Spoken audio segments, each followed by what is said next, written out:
The information shared in these conversations and videos are intended for general knowledge and entertainment purposes only. It should not be considered as legal advice or professional guidance. Additionally, any documentation or references to specific content are solely for the purpose of discussion and understanding. It does not imply endorsement, promotion, or support of said content. The views expressed in these videos and/or conversation are those of the individuals involved and do not represent any official stance or opinion. The content you are about to experience may contain strong language, including explicit words and phrases. This language is used for artistic expression and may be integral to the storyline or character development.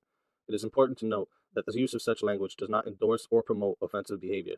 Viewer discretion is advised, and please enjoy the show responsibly. Disclaimer. Copyright disclaimer under Section 107 of the Copyright Act 1976. Allowance is made for fair use for purposes such as criticism, comment, news reporting, teaching, scholarship, education, and research. The Canadian Copyright Act, Section 29, allows an individual to use copyright-protected materials when creating a new work such as a mashup and to post the new work online on a site like YouTube. Fair dealing provision for specific purposes like research, private study, education, parody, satire, criticism, review, and news reporting.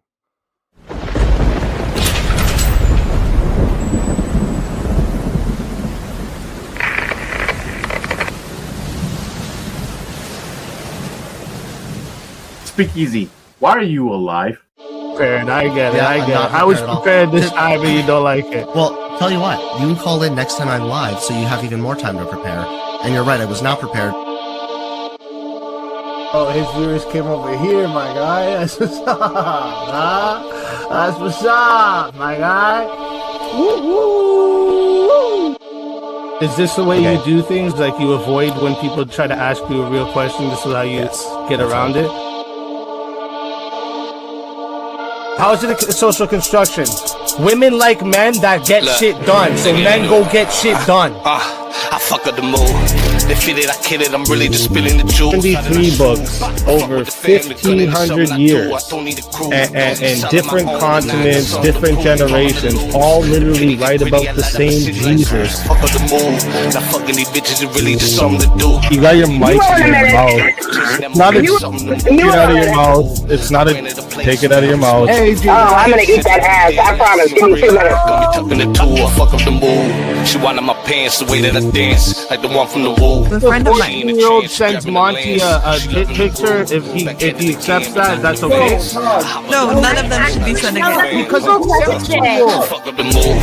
Put me with the grace and I bet that I fuck up the room. I fuck with you, boo. I actually don't think everyone should be voting. I think like to vote too, there should be some type of test to make sure that you even understand what your vote counts for and how it works. Now fucking these bitches is really just something to do. Tell me these bitches and nothing we do. God gave you the right to the pursuit of happiness. So wait, Child Diddler, their pursuit of happiness is king children. So did God give them the right to that pursuit of happiness? God didn't give you guys these rights, right? Your rights were given to you by the land that you fucking live on. From conception, have all the parts required to form every single piece of your body. Yep, at conception. Why? Yeah, the why? Yeah, like I said 50 fucking times in a row. We need to wait till their prefrontal cortex is fully developed. I ran out of place, now I'm just much of your fool. Haters said they want me dead, now I see them red. You can't even engage with the hypothetical. What kind of fucking intellect level do you think you're on? And it's fair deal, mate. Fair deal. You have to be okay with men taking advantage of women for them to become in the music industry, movies, modeling, anything, because the woman is prostituting herself in that situation. Fan, huh? I fuck her the more. Why the fuck is this elephant in this room, bro? Boom! There he is! No. Ha! I've taken over Easy's channel. Welcome, chat. Welcome to the Bears. Welcome to the Urbanites. This is a JS Urban Speakeasy collab. We got a debate for you guys tonight. We're going to be debating the death penalty, Elderlyon versus RK Mangoes. They're going to get 6-minute openings and 3-minute rebuttal periods, uninterrupted rebuttals, so they can address what was said in the openings. And then about an hour of open dialogue. I'll be moderating. Easy's playing the producer role. He's in the back. He's watching over, helping me out because I don't know how to do a lot of this stuff. But should be a good debate. So I'm going to pull those guys up. What's up, guys? What up? Hello. If you want to give a quick introduction to introduce yourself to everybody who, I mean, most people know Elderlyon, but Mangoes is new. Hello, everyone. I am very new here. RK Mangoes here. Thank you for having me. Nice. And Elderlyon, you guys, you got any channels or anything? You guys don't really. I just roam around debating people. That's all I do. All right. So we're doing the death penalty, and we didn't talk about this before, but I'm assuming RK Mangoes is the affirmative, so he'll be starting out. Is that cool? Yeah. All right. Well, let's not dilly-dally. Let's get right into it. RK Mangoes, you can start it off. 6 minutes on the clock, and as soon as you start talking, we can start the timer. Okay. Good luck, gentlemen. Well, here we go. Death penalty is a moral necessity for all society. Throughout time in the beginning, death penalty was used for questionable reasons. For, like example, kings, monarchies, and religious villages. Even recently in the 20th century, we had a dictatorship that used the death penalty out of fear to keep people in line. What makes the American system different is that we have due process.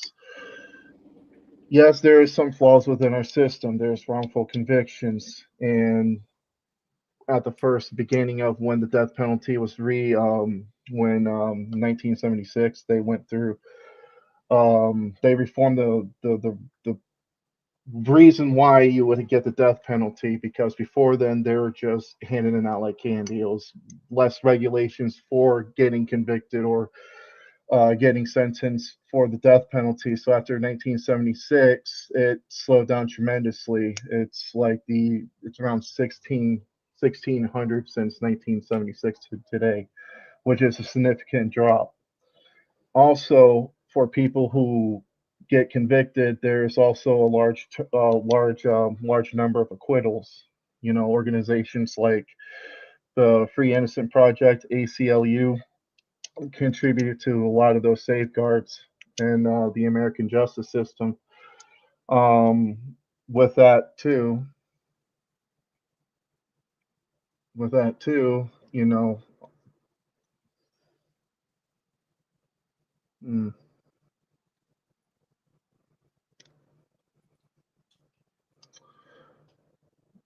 the word evil is exactly what the reason why the death penalty existed. When someone willfully and brutally violates the sanctity of life, they forfeit their right to live among us. It is not mercy to spare evil. It's injustice to the innocent. Even notorious killers like Carl Panzram and John Wayne Gacy admitted that they deserve execution. They recognized the depth of their own evil, and they were beyond rehabilitations. Others, like Ted Bundy, escaped prison and were murdered again. That's not a failure of justice, it's failure to carry it out. The death penalty isn't about revenge, it is about accountability, public safety, and giving victims and the families a sense of closure. When the government enforces the highest penalties for the most heinous crimes, it reminds us that justice still matters when the system isn't perfect. That'll be the end of my opening. Okay, you're gonna concede the rest of your time. That's fine. All right. And with that, we'll let Elderlyon go ahead with your opening. All right. Well, to me, I think the death penalty is immoral. It damages the people who do the executions and maybe even to society itself. Killing a human being has been shown to manifest a difficulty to empathize with others and potentially contribute to more violent behavior or failure to intervene in violent situations. Serious violence degrades the mind by causing PTSD and other deep guilt-based depression. For instance, law enforcement officers are around 50% more likely to die by sewer slide, and workers in the medical field who are also around these kind of violent actions also have increased suicidality and thoughts of suicide.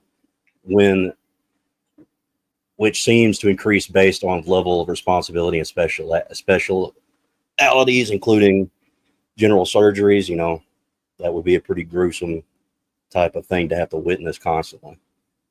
And it is sort of it's a necessary type of violence, I would say, but oncology, you know, that's people trying to diagnose cancers and things like that, and infections. But in instances, it increases, at least within these fields. I think it's like 12 or 13%. It increases at least suicidal thoughts. And so today we're going to talk about the should of the death penalty. I'm sure we'll run into some favorable statistics that will show the effectiveness of the death penalty as it prevents crime. My pushback is that life imprisonment is just as effective, and in some cases more effective. There's no real statistical differences except for one. One is ending a life, and one is taking a life. One gives the ability to possibly have some sort of spiritual redemption, or some sort of, at least within the prison system, some sort of redemption with that. Maybe you can get more benefits inside the prison as you are acting correctly within the system itself. And a chance, maybe we shouldn't reintroduce people. Obviously, no, we should keep some people in prison for life. But also, something else I expect to hear is we should not be spending money on people who no longer want to be a part of a civil society. I push back on this. Is not one of means, but of meaning. Is a man's worth just a dollar sign next to his name? And if so, why should we not make the man work for his food and his clothing and his bed? In other words, why is the death penalty the only option to save money? In the end, if we can make a system where a man can work for his own imprisonment, then that point holds no water to me. So to build my perfect kind of like system of like, if I'm going to build a system on some shoulds, my 7 shoulds of the prison system should be as follows. It should be secured. It should be cheap. It should be safe. It should be effective. It should be uncomfortable. And it should not encourage violence from correctional officers or prison staff. And it should not tolerate any violence whatsoever from a prison. And I can see the rest of my time. All right. These guys just want to get into it.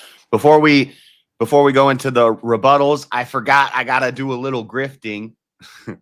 Make sure you guys hit the like, chat. Everybody make sure you hit the like and you're subbed up to Easy and I. These guys are both, I think this is both of your first like formal debate, right? Yeah. Yeah, and it's my first time moderating, so it's noob night here, but any questions you have for the debaters at the end, super chat them and we'll read them at the end. And apparently I'm getting a little cut, so help me out, chat. Me, Easy, let's grift it up. But with all that said, let's get into the uninterrupted rebuttals, 3 minutes each to address what your fellow interlocutor said in their opening.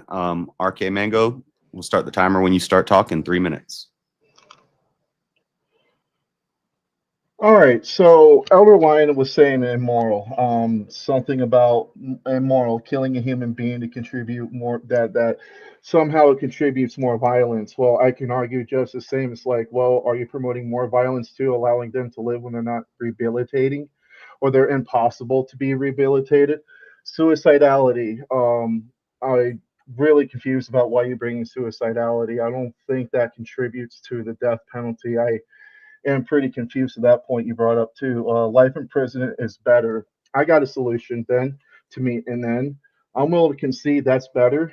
If you're able to concede that, how about this proposal? We give them a life sentence, right? So once they get rehabilitated, quote unquote, and they're feeling pretty good in their prison life and they're actually institutionalized, then that's when we give them death penalty. Sounds fair to me. Statistics is going to definitely be brought up because it's definitely a correlation on the reason why that those safeguards are there in the first place. you're going to find also on the other side, it's going to try to bring up other, like this one myth that, the death penalty is not, it doesn't do any good, but yet you look at 4 states that outlawed the death penalty, and they still have they're above the national average, so that myth goes right out the window. So like, if my statistics ain't good enough, what are your statistics and what are your sources? Because I'm getting mine from the FBI crime data. So where do we want to begin? And that'll be in my rebuttal. All right, a minute left on the clock. All right, and now 3 minutes for Elderlyon, and then we'll just open it up, and you guys can have at it. All righty. Well, the reason I brought up suicidality is not, maybe I didn't say it. I thought I did, but it's not so much the prisoner itself, but the person committing the act of the execution of that prisoner. Committing violent actions on others does numb you to the effects of violence and can create a more circular way of making it creates this circle where you're committing violence to prevent violence, and that person that has to commit that violence in the act of executing that other person then loses a bit of themselves every time that they do it. And there are people that are executioners in these prison systems that have PTSD, and they have to come up with a way to kind of separate themselves even more from it, but it does not seem to work at a 100% efficiency. There's always still some sort of effect from killing somebody. Even when someone in the CIA is using drones to drone strike places, they still have some sort of lasting effect from that act of killing. So that was the point of that. But the statistical value of this, like, I can say that, yeah, maybe some of these states that don't have the death penalty also have other problems, like allowing people to steal a lot of shit, like almost, $1,000 worth of stuff without convicting them on anything. So I don't think it's necessarily the fault of the penalty itself, the death penalty being there or not. It may be more so the effect of the state not being able to, or not being willing to enact its force in preventing these crimes. So yeah, that's all my time for that, I guess. All right. I think these guys just want to get into the blood of the debate. We did that so that we could, have a little uninterrupted rebuttal time to talk about the openings. But I think these guys just want to get into the back and forth. So we'll put hour on a clock. I'm going to try not to really step in much at all, unless maybe it gets circular, or if we're just hammering down on one point for a real long time and it's not going anywhere. If it gets stale, maybe I'll interject a little bit. But for the most part, I shouldn't have to do much. Gentlemen, have at it. Unleash the blood. Even for justice. Do what? Are you pro-justice? Of course I am. Okay. Please describe justice for me. I mean, like, what you see objectively, like your morals objectively or subjectively. Tell me what you see justice is in a format that is appropriate. Well, when it comes to justice, there is this idea that things have to be proportional. I don't necessarily think that a punishment has to be proportional to the crime. It depends on the severity of the crime, of whether or not we should have certain blocks of punishment. Life sentences would be, for things like rape, murder, for certain kinds of murder at least, and PDF stuff and that kind of kind of things. So it's not so much the question of justice, really. It's more about, how does killing become justified? Are you willing to admit that there's some people out there that just cannot be rehabilitated? Yeah, and then they should be locked up forever. You think that people who, because you're giving them a chance to escape, I don't see how that, here's my Well, you issue could with put it. them in a cement room, give Well, them here's my a issue meal with under a it. fucking tray, Like, or give them a tray under a door every day. Like, well, there are ways to prevent it that. seems like it's a duty, though. It still seems a duty. What about the family that wants retribution from that? Do they They not have get, their if they want retribution. the death penalty, It they may not will be the not? kind of retribution that they think they're owed, but Yeah, it but is a your retribution justice in love. system, though, that's the thing. See, I'm focusing on your justice system because that's a big flaw within a justice system. You have to have the death penalty to regulate people who might be walking among us that could be released and continue on doing the heinous of most actions. You got to keep in mind that the purpose of the death penalty, on my stance, is that it's for the most egregious, heinous, fucked up crimes that even people don't even want to say. For YouTube's sakes, I can't really go into depth, but we got to imagine that there's some really fucked up people. What do you think? There's the dark web. I mean, you can't underestimate the psychotic lunacy of these people. There's a very dark part of nature of man. It's really wicked and evil. Those people do not belong here.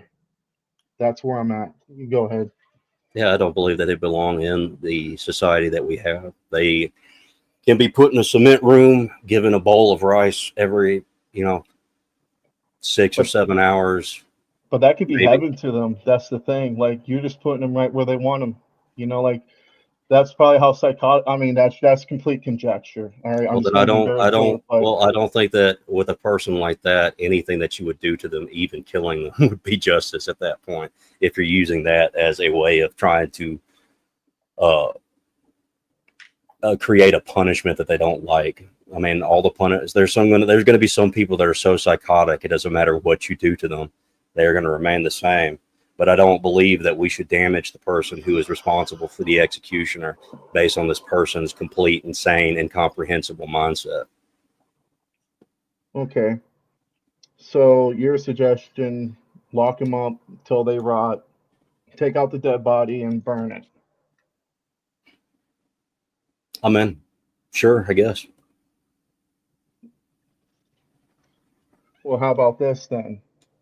When they start enjoying it, then we give them the death penalty, then throw them in the fire.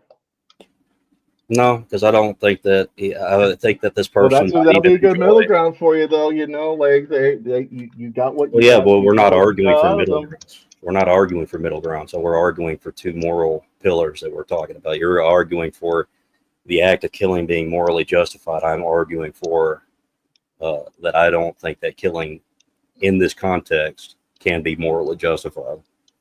I can give you a hypothetical. Killing. Just think about cleansing. Just get rid of the people who don't belong here. I mean, for the most egregious crimes. Well, they don't belong. Well, they do belong in prison. They just don't belong in general society. We can agree on general society. Then, yeah, they shouldn't be there. But that is what a prison system for, is to put those people that we don't want in society into cells and to keep them there against their will. Well, we do actually have that too, by the way. They're just not on death penalty, just serving life sentences. So we do have that, what you're talking about. We just have the death penalty on top of that, for the most egregious crimes. Like, I honestly don't understand when, when there's an act of violence or any other nefarious. I'm trying to think of a good example of how this would be very strong, but I just can't at the moment.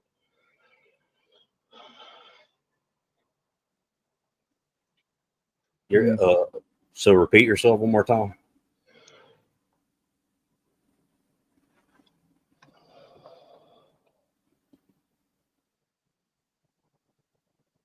Well,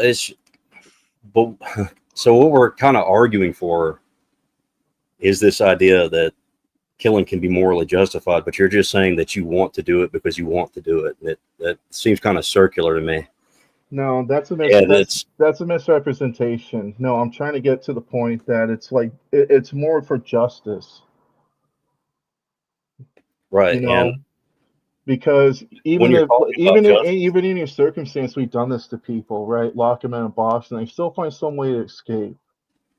The longer they live, the longer they have the chance to escape. You know, I mean, Well, is not that not true necessarily. though? There are the prison. We can make a prison like what is it called?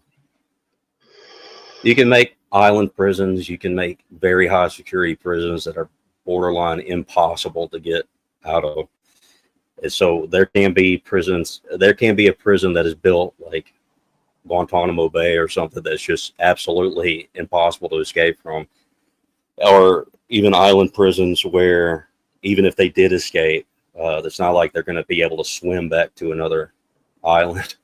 So I mean, yeah, you can say that there's always like a 0.5% chance of someone escaping, but that's not really justifying why we should kill them. To me, it just doesn't.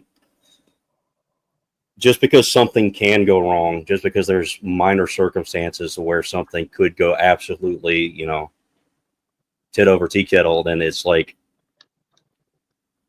well, we can't really create a system around those little minute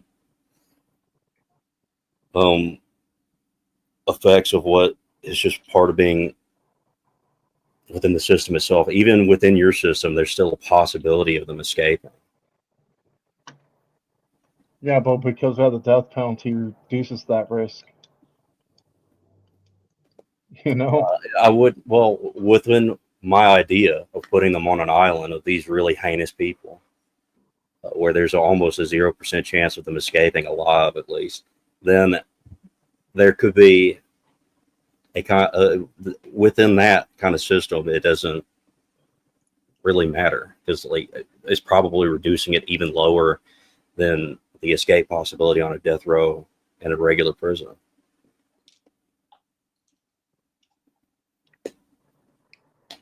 So would you be in the favor of gulags? Make a bunch of work camps for the most serious crimes, if they are to the level of a crime that's so heinous that we don't even. How about we work them to death? How about their death penalty to work them to death on the fields? Well, How not about to that work then? them to death. We can work them and Why not? as long as they are alive as a method of paying for their imprisonment. Well, I mean, like keeping them living too in pain is also torture. I mean, like again, my stance is about justice too. All right. Well, the whole prison system within giving itself the victim's family some closure. Like if you really want to keep them, then let's work the shit out of them. They're supposed to be dead under my system. So in your utopia, that'll probably be sufficient. I mean, think about it. You get yours. I'm not arguing for a utopia. I'm arguing for real actually, life. that kind of sounds a little utopian. No one dies. That's a very no. I didn't say nobody dies. Of course, people are going to die from old age and heart attacks and stuff. I'm just saying that the direct action of the state killing them, executing a man essentially that's tied and bound, I don't think can be morally justified. Yeah, I can. They're still living. I mean, it's not death until they die because they work so hard. It's not like you're directly putting a bullet in their head. You're getting work out of them. Well, creating a condition where it's pretty much just execution by work isn't necessarily. I mean, you'd have to be able to justify that besides them being dead at the end of it. Well, I mean, like we didn't do anything. They just how is it retributed? How is somebody under your purview capable of being able to be what is the word? How is it how is it what is the word? I don't know how I forgot this How is word. it justifiable? No, not justifiable.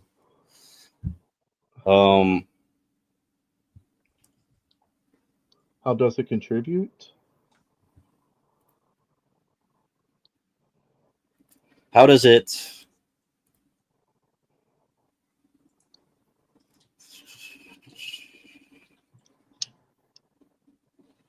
Okay, here we go. I remember the word. How is them being in a work camp proportional to somebody being able to murder somebody and causing irreparable harm to a family. How is working them to death proportional to that? How is executing them even proportional to that? Well, let's assume that only 10% of the people we put there, because we haven't done this in many years. So like, like the chain gangs. We haven't done that in a while, so we don't know the statistics of that. But it'll be one hell of a thing to think about if we abolish the death penalty and we put some sort of severe, severe punishment for the most severe crimes. There has to be part of the justice systems that enables that. Right, and what you were saying before, that some of these people are so psychotic, it doesn't matter what you do to them, they're going to enjoy whatever's happening to them. They'll I adapt. don't. They're going to still think malicious shit in their fucking head and get off on it. You know what I Yeah. mean? Like they're living up in their own little mind, so they're not really subconscious to the psychological torture of what you're putting them under by giving a life sentence and not executing them. Well, no, the point of being in a life sentence and being put in a cell is not for the sake of torture. It's for the sake of them being separated from society and not capable. Well, the of thing is, well, that's a knowledge. catch-22 now. No, hear me out on this. A catch-22. So in World War II, there was this thing called a catch-22 where if you're a pilot and you're afraid of dying while you're serving an air mission, they will not grant you insanity. This is like this little same concept going on here. You're saying that it's not about torture by locking them in a box, but the whole point of locking somebody in a box like solitary confinement, that's a psychological that's meant for a psychological effect, it's supposed to degrade somebody psychologically. And I don't think someone who's not all there well in the head, who are guilty for the most heinous of crimes, that has something wrong with their brain, will be mentally there to realize that they're being psychologically tortured because they're that fucked up in their head. That's what I really believe. That's what you're doing. They're not under no punishment. They're in La La Land. Right, and They're in that's La La why I Land. think, So what's the like, point? once you get to the Execute point, them. once you get to the point where you're discussing whether to execute or put them in a life sentence, we're not discussing whether or not the punishment fits the crime. We're discussing whether or not they should ever be allowed back in society. So it's not this idea. It's not this whole idea of the death penalty and life sentences is not based on punishment per se. It's more so just keeping them out of society in general. So the psychological part of it is not something that really concerns me. The thing that concerns me is making sure these people are put in a position where they can no longer enact whatever heinous, sick shit they have in their head out on people. And the best way to do that is to lock them in a cement cell with, very minimal amenities, I guess. And another thing I want to bring up too, that I steered away from one of my main points, is that, okay, so I can understand where you're coming from about not killing a life, the immoral part of it. So this right here, so earlier I was talking about statistics, okay? I want to go on this over here. When we're talking about the sanctity of life, those safeguards that I mentioned earlier actually helps your argument, because it actually reverses a lot of those death penalty. So if you're really pro-life and sanctimonious about life, you would actually agree on my position that those statistics will actually benefit your argument more than mine. What statistics again? So when it comes to, let me look at them real quick. Give me a second. So yeah, so execution in total from 1976 to 2025, the total is 1,630. And when it comes to being overturned, let me see if I can find that. How many did you say? There's been from 1976 to 2025, there has been at least 1,603 executions. 30, excuse me. And the average age of execution is 52, and the average time they spend is 22 years. So let's say, for an example, that you're sentenced to death in, Elderlyon is, for the ACLU trying to get people free. It's more likely going to happen because they I'm have not to, advocating to free any of these people. but that would be your point, though. See, that's the thing. I'm having a problem with your argument. So you're saying the sanctity of life, and you're saying that the death penalty shouldn't be abolished, but yet at the same time, you're saying that if given the chance of like some sort of parallel universe, you wouldn't be an attorney trying to get these people out to fulfill your vision. That's the problem I'm having with your argument right now. Well, the part of my argument that I think maybe I've missed out on saying is I don't necessarily think that there's any sort of redemption that they can have outside of the system within the prison. So if these people are truly psychotic, they're probably never going to be able to get out of the room because they're just not able to. Or like you said before, maybe they'll just adapt. Maybe they'll just follow the rules, and you can give them a little bit of leeway. You can give them some yard time. You can let them work out in the yard. You can let them eat in the cafeteria as long as they're acting respectable and not attacking or assaulting anybody. And this is not so much a method of just wanting to put them in a box, but under those extreme circumstances where there's no choice, then yeah, we have to put them in a box.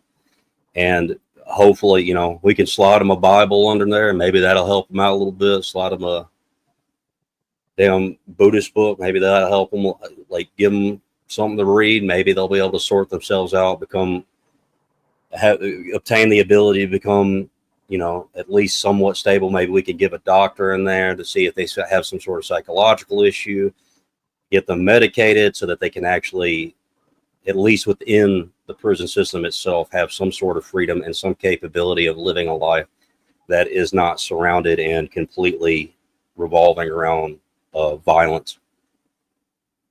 So remember when you said in your opening or your rebuttal, let me try to remember. You said, God damn it, trying to get back to what you were saying earlier, that something doesn't matter. Oh my Lord. That's why you got to take notes. Yeah.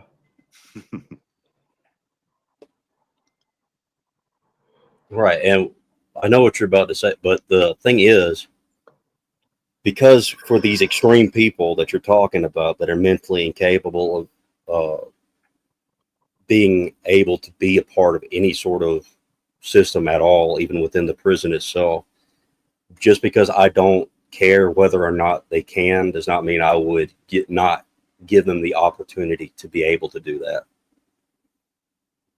I don't care whether or not they want to redeem themselves. That just depends on their choice on which one they decide. They can either choose to become a better person, they can choose to not act violently against people, they can choose these things, or they can choose to stay the same and remain in the box.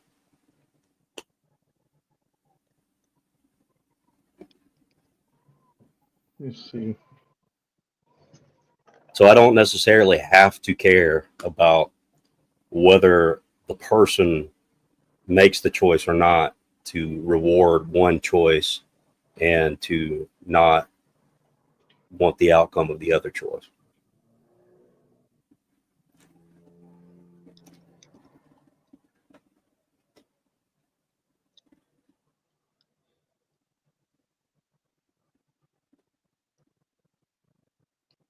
Mango, you there? Yeah, I'm still here. Dead air, boys. Yeah. Chat, make sure you hit the like button. And, Oh my goodness. get those questions in. So what I'm ultimately trying to get at is, if there is a solution that does not require the damaging of a person that is the person executing the prisoner, if there is an option not to spread that kind of cycle of violence and that damage that all of that violence does to people who are not criminals, that are trying to make a living but have been put in a situation where this is their job and they have to do it, I don't understand what's so bad about not damaging that person and giving, within that, also within that paradigm as well, is to also give the chance to a person to be able to maybe be spiritually redeemed, or even be able to live some sort of kind of normal life within a prison system that keeps them separated from the rest of us. So I want to. Okay, now I remember what I was going to say. So you're saying that there's no evidence that the death penalty helps deter crime. Is that correct, or did I misheard what you said I in the would say that beginning? it can, but I don't think that there is any sort of statistical difference between life sentences and death penalties. Okay, so where do you base that off of? Let's see, I had it pulled up earlier.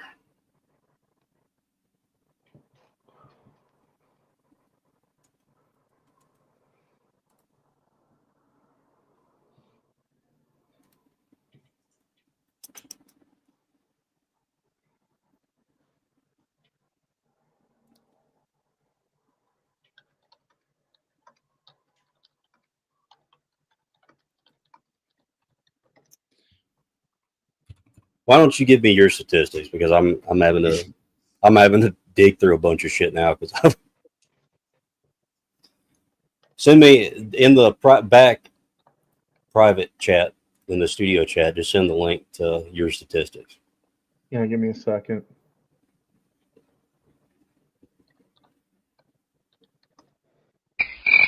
Because I kind of want to know. I kind of want to know and understand. Like, are your statistics comparing both of them, or are they just saying that the death penalty has a deterrent effect? Because yeah, I can concede that it has a deterrence, but I don't necessarily think that there is much of a difference at all.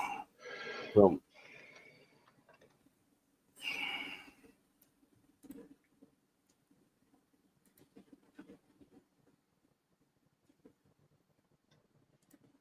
Dang, you guys didn't come ready with your stats. What the? well, I had it pulled Well, up. he wants me to pull it. He wants me to pull up a web page up. That's what I'm getting at. Yeah, well, you brought up FBI stats, so I was gonna, ask if it got slow. Let's get into those stats. So this is kind of where there's a good direction to go with it, but you gotta have this stuff ready. Well, I asked Timmy. He deferred it to me first.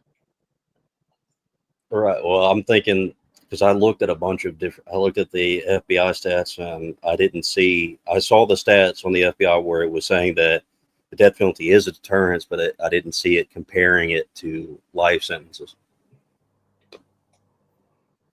So that's where I want to see. I want to see the comparison. It's actually a small percentage.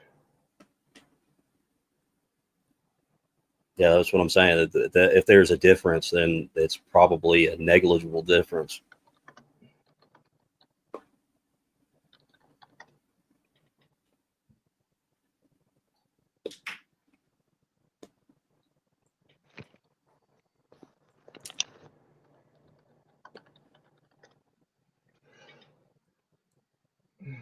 Chat, get your questions in. Make sure you hit the like button. All the good stuff. Everybody, we're all new here. They're new to the formal debates. I'm new to the moderating, so bear with us. We're all learning. But get your questions in, and we'll read them out at the end. I mean, I was prepared for you to ask for the stats on like how the executioner is damaged. But I have all those stats pulled up, but I don't have the FBI stats because I didn't. You can go over some of those, Elderlyon, while he's looking. Just like any stats you got on it.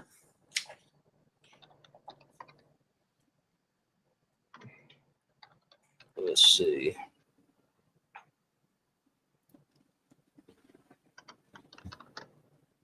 Well, one of the things that I was looking at not long ago was the NIH kind of breaking down the act of killing itself, even within military personnel, doctors, and police officers. And it all seems to kind of correlate. If they have to take a lethal action, that it affects them in a way that causes PTSD. It makes them. Some of them have to even drop out of being in the police force after taking a life. Some of them have to stop being a doctor after accidentally taking a life. So there seems to be a lot of evidence that the act of killing, when somebody is within itself, is a kind of poison that infects your mind. I got a question. So that stats, does that also involve, like, let's say a police is on duty on the field and he kills a suspect? Does that include those stats too, or just solely during the Yes. execution?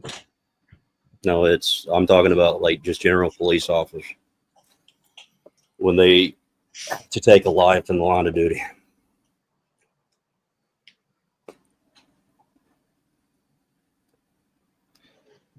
So you're arguing from that point, not so much as so that's your 2 points then. One, death penalty is immoral. Two, it's okay, suicidality, that's where you're correlating with that. Okay. Yeah, I think that it causes more damage to the person that has to enact the execution.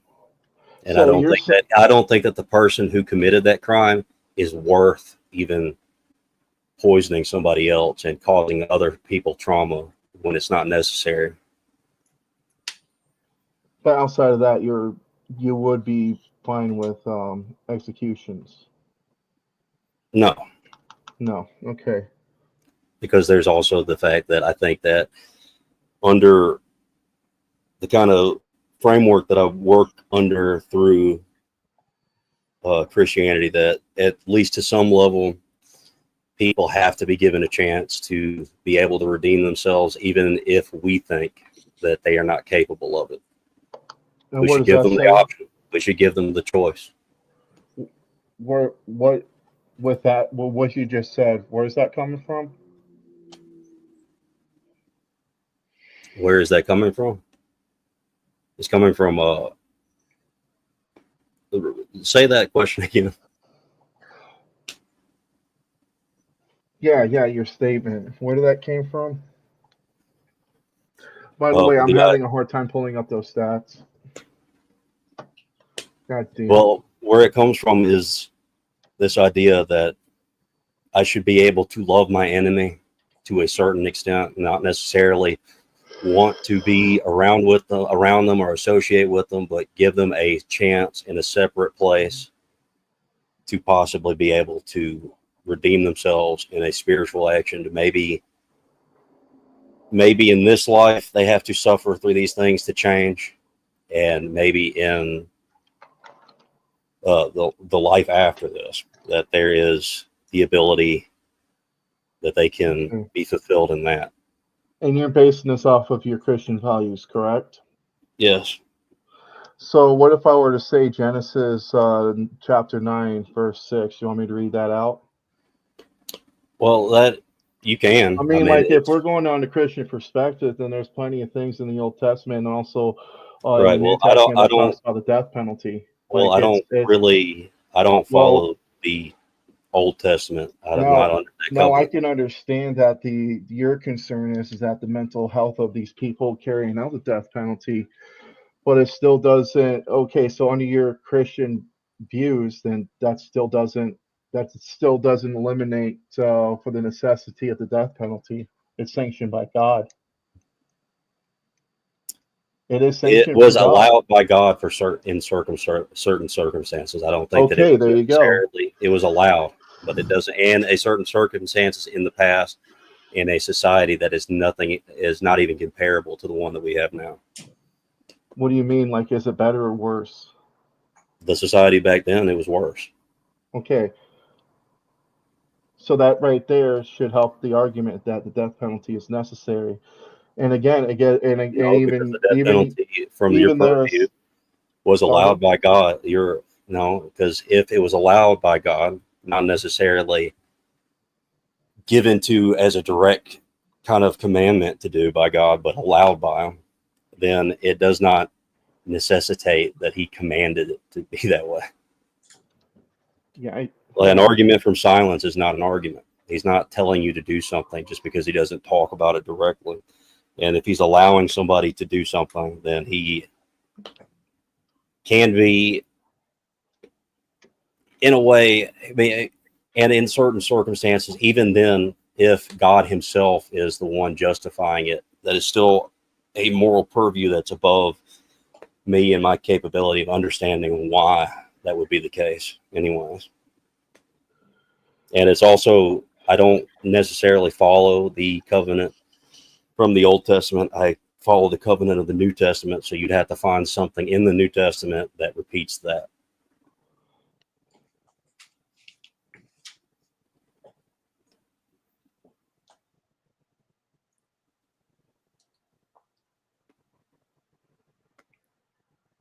Mango. All right, Romans 13:4. For the one in authority, God's servant for your good. But if you do wrong, be afraid, for the rulers do not bear the sword for no reason. They are God's servants, agents of wrath to bring punishment on those wrongdoers. Okay. Tell me in the New Testament that says that the penalty shouldn't happen. That doesn't imply that in a prison we should execute prisoners. In the Bible, swords mean authority, and also God is God's servants is in that. So that does vest it, and it's also implied that the death penalty is also God's command. That's exactly what that means. Sword is authority, and also a weapon. One of the higher archangels wields it. It's there for a reason. Wasn't just made there just so people could to interpret that. Oh no, that word doesn't mean what it is. Exactly what it means. You know. Right. And within that interpretation, I don't understand how you can get out of that within a prison system that it should be allowed to execute prisoners. Oh. So there could be you can argue that the Canaanites or the Babylonians or the Greek Babylonians were sent to punish the Jews back within that time of the Maccabees, but it does not equate that everything that tribe or that society does is necessarily given justification by God. It just means that it's allowed. You know what I think? I think, and correct me if I'm wrong, it just sounds like you're getting mercy and like the word mercy and justice confused, because what you're talking about is more about mercy.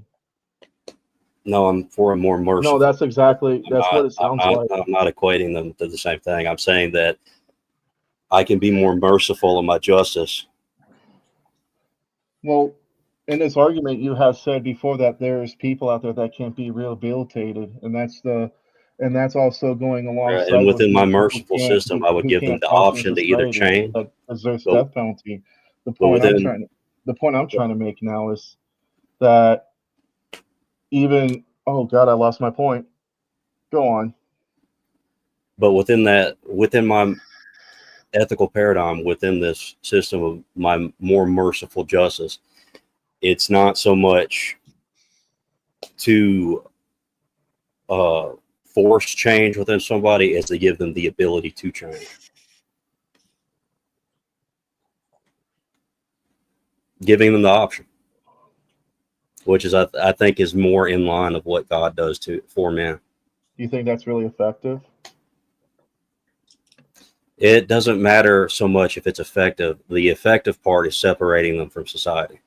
So you don't care which method is more effective then?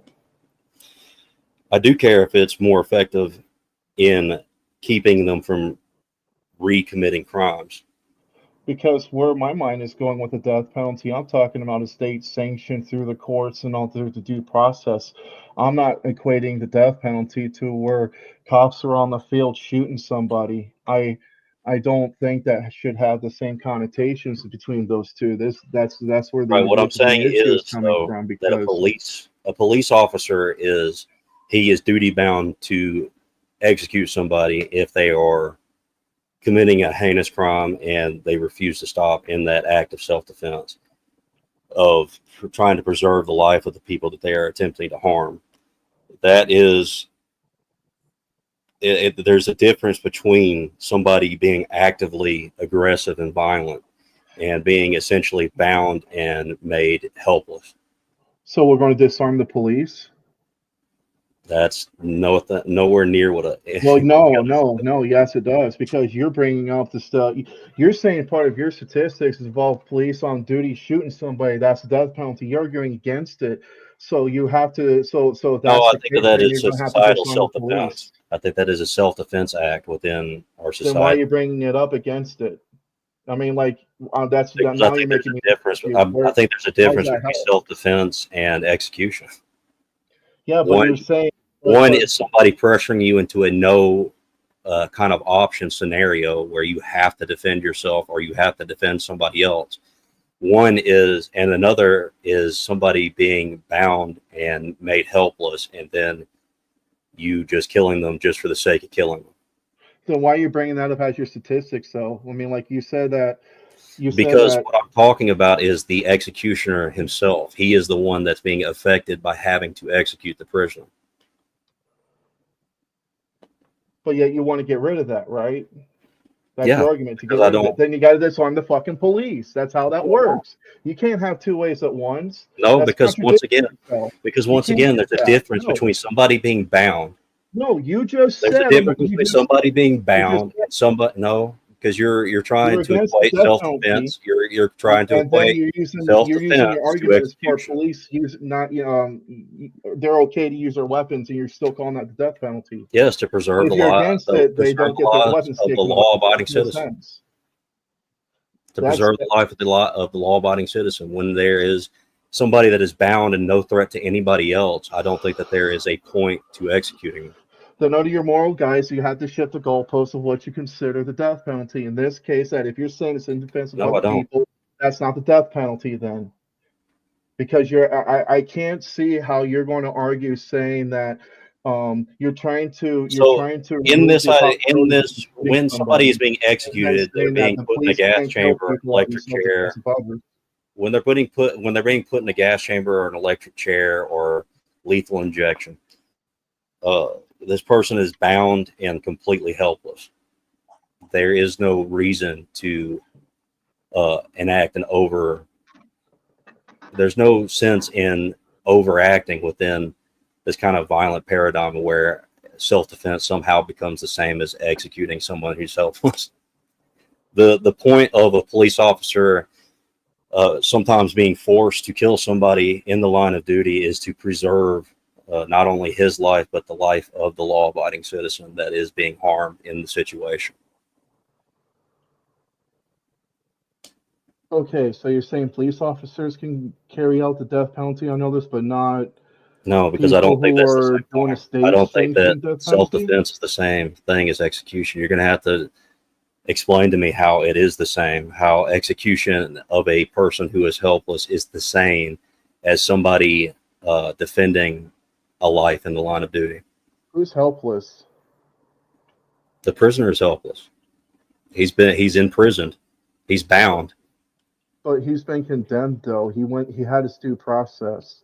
You know, there's a thing called due process we have. It works really great. Yeah, it has flaws in the system, but everything of our system does have a lot of safeguards on it. Just because there is a system does not mean that working. it cannot be improved, though. It's always being improved. My way to improve it is to not execute people who are essentially bound and helpless.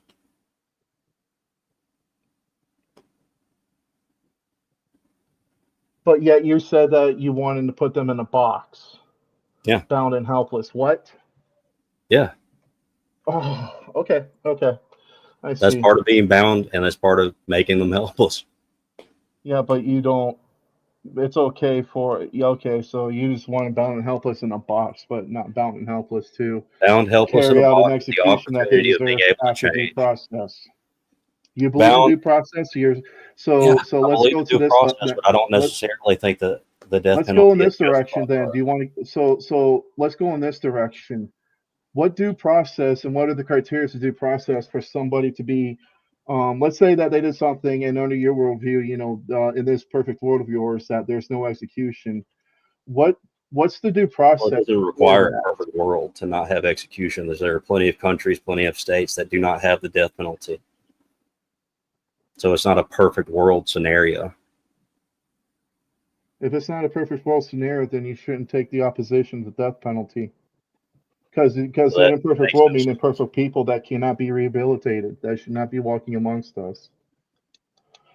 And we Yeah, actually agreed they to should not be establish walking that those amongst people us. They that should be that's fucked bound. up. We just disagree of They should how be we bound and should made carry out helpless the rest within a of their surrounding lives. room if it's required.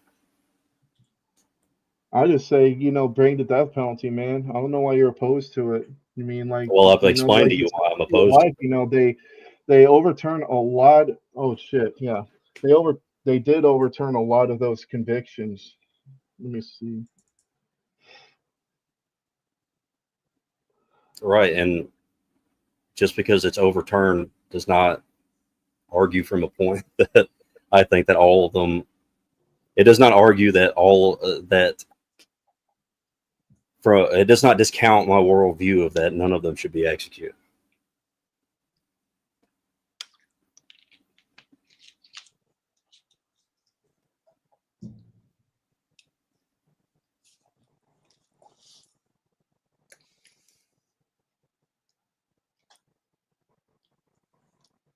I'm going to throw a super chat question out since we have a little bit of downtime. I'll just throw one out right now. Gorilla Biscuits asked Elderline, are you okay with marooning? I think you mentioned the island idea. So he said, are you okay with marooning? Well, I'm assuming that means kind of like a island-based exile. Yeah. And I think that in certain circumstances that can be justified. I think that there are certain people that don't necessarily have to be put in prison, but should be separated from society as a whole. That you could put some of those people on an island, let them build a little weird communist commune that they want to build here. So what? All these people are communists? No, I'm advocating for sending communists to an island. Oh, okay. That's a different topic for another time. But let's stay focused on the death penalty. I don't. Well, he is kind of giving an alternate solution to the death penalty. So maybe you could address it too. Yeah, but it's also immoral to torture them. That's another thing too, because at some point you put too much people on there because of population growth, if you want to consider that, and then it's going to get crowded and it's going to be torturous. It's going to be like the living land of the purge over there. Like, so Yeah, you're saying that it's that's why okay I'm for not them to kill advocating. each other? I'm not advocating to send murderers there. I Well, don't your think that sanctity of life, though. Don't forget. I'm No. Think advocating. about it. Think I'm about it. If advocating. you No, go on, what I sorry, am go on. I'll let saying, you what finish. I am saying is that there are certain criteria of crimes. I Hmm. don't trust that these psychotic people can be trusted to be left alone anywhere. I think that they should be locked in a room and given the opportunity to change. If they want to, they can. If they don't, they can stay in the cell. Well, it's immoral in the case of putting them into a box like that, and it's also wouldn't make any sense that But if it's the not alternate immoral to solution kill was them somehow. marooning people, because those people eventually kill each other. And if your argument is sanctity of life, that idea wouldn't work, because that's exactly what's going to happen. Right. So somebody would break a law, so And then possibly no laws would cannibalism. be. So you might actually have a byproduct of your bad So choices, somebody who is cannibalism. exiled and put on that little commune that I'm advocating for does not mean that I am advocating for them to kill each other. They I can don't still know. do that, and they can still commit that crime there. And if it's an exile that we're still kind of over the island, and there are people killing each other there, we can take them out and put them in a box somewhere else. I don't think that's ever going. I don't Even if they did that, I think that's like a failed project, because you're just like catching a bunch of wild people in the wild. Like, what are you going to do? Stick and tag them with microchips and just keep an eye on them that way, like via satellite. So when you want to go pick them up, you just tranquilize them, just pick them up and Sure, take why them not? to a cage. We can have cameras on the islands. We can watch them. We can keep them tagged. Your way is more barbaric than just killing somebody because you're just treating these people like animals. You're just Yeah, if they making want it to act like Jurassic animals, Park they for can be sent to humans. they can be Jesus sent to the Christ. animal island. They can act like communist Oh animals. man. This is fucking hilarious. You're fucking barbaric, bro. Jesus Yeah, I'm pretty Christ. brutal when it comes to communists. I don't like them. I just prefer to just, get rid of them, not torture them, serve them justice as they deserve, give them peace of mind for the families who are affected by them. It does help. It helps a I lot don't of necessarily families. think that it helps. It Those get causes irreparable damage to the family. Like the person's gone. Killing another person does not replace that person in the family. That damage is done. It's Yeah, but there. it's retribution though. And again, with your Yeah, Christian, and putting them in a with box Christian and not ethics, allow and the putting them in a box retribution is is in play. retribution as well. You're arguing as if the death Yeah, penalty but is the that's still only type. barbaric though. That's still barbaric. You can still argue that's barbaric, and that doesn't really help anything. Yeah, executing Killing people that are somebody who bound is deserves it also helps a barbaric, lot. but it's You're not. guaranteeing that It's a person different tier. fair. And also, less you just 100% eliminated the chances of that person escaping ever. You're guaranteed, and they actually get plenty of time to appeal, and most gets overturned. No, if they've committed a heinous enough crime, we don't have to give them the ability to appeal. We do that all the time. I think they do. I mean, it's part. They have the same right as anybody else. Even in this current system with the most heinous of crimes, they still get habeas proceedings. That's for Right. everybody. So now it seems like you're arguing for releasing some of these people. No, well, no. I said that there's safeguards. That's what I said, and you refuted that in the beginning. Because that's what those safeguards will actually improve your argument more than mine. But I'm using that as a safeguard because it does help people to be reverse of their wrong crimes, therefore upping the percentage of higher efficiency within the execution rate. Makes sense? So what you're saying is that you're trying to make a more efficient system by just killing them. If we're on the same page about the word efficiency, I'm talking about being more precise of the people who are or ought to be executed gets the fair treatment before getting the death penalty on them. Due process. That's why it's really important to have that belief value because you want to make sure that the people who do receive that there's undisputed evidence that without a doubt that they deserve that punishment. That's the purpose of having those safeguards and being an advocate for that. So you're not looking like some sort of loose running nut job, just want to kill people because you subjectively in an arbitrary sense to kill anybody you want just because you don't like them. That's how things happen in the past with dictators and also the Salem witch trials. Those safeguards are actually what we learned back in history to ensure that we're more efficient in those areas to prevent those arbitrary means of executing people. That's why I'm a very staunch advocate for that, and that's why I'm a more staunch advocate for the death penalty, because that system in place I'm not arguing they that. deserve it. Like I understand. I'm not saying that the execution is not a way of. But also, you're going to have to agree that even if under your system that your way is not going to be more efficient, and it's not going to be more efficient than the death penalty.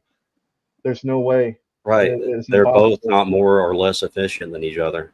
Death penalty is more efficient. Way more efficient. No, it's not. Yeah, it is. I just explained it to you. What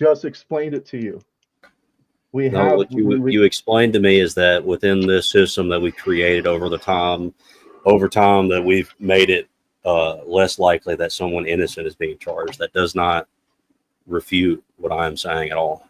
Yeah, but the sanctity of life is also preserving the innocent. That's also another reason, like what you're saying, is like the sanctity of life. Also, that works both ways. It's also preserve the innocent. So the sanctity of life is not only taking another life like an eye for an eye, it's also making sure that the person who violates that same rule of law also gets treated. When you were arguing that it is it is a retribution to the family. What you are essentially advocating for is an eye for an eye. Yeah, yeah, exactly. And you're against it. Well, what I'm saying is that I don't necessarily think that it is equating to an eye for an eye. It's just giving people some sort. It gives people this some sort of false, like internal, like, well, you know, he killed somebody that I love, so I killed him. Like, there's not justice within that. I don't think there's only justice within the idea that there is an ability to not just punish people, but to be able to redeem them in some sense. And what redemption would be? What would be what?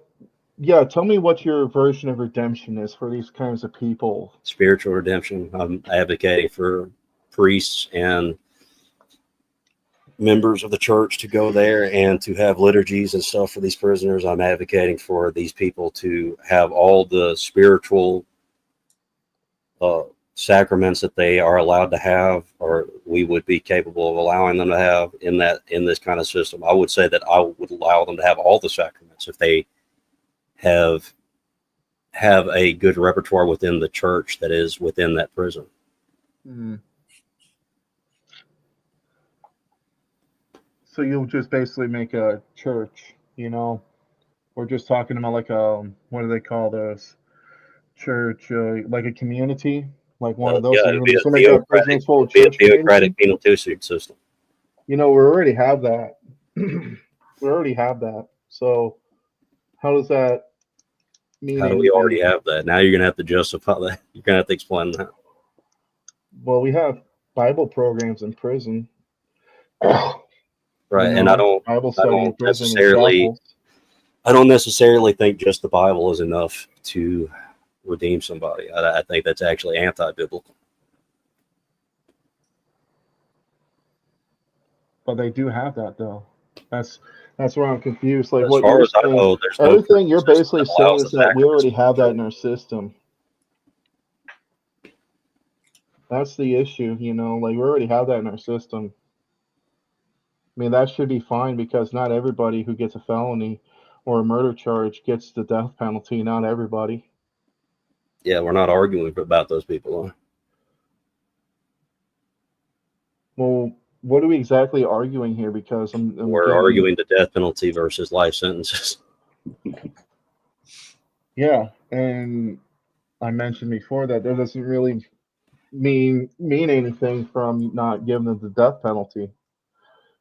You know, and your counter solution, your solution, you're saying like let's start a Bible study or a church or Not a commune. Bible study. I'm saying that within the church that they be allowed to attend some sort of in-prison liturgy and to be given sacraments, which is a part of salvation.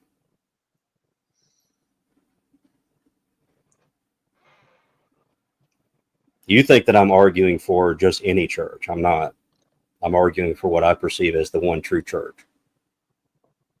Right.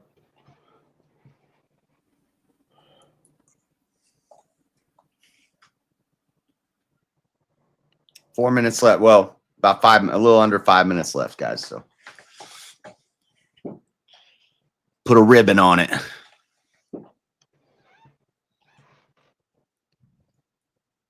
Well, I'm not trying to be rude, but I'm waiting for something that I can actually like tackle and for you to actually refute some of the things that I've said without just making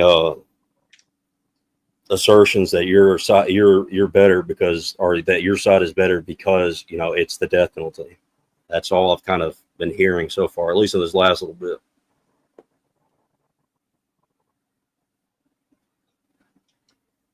You got a big bomb to drop on us, RK?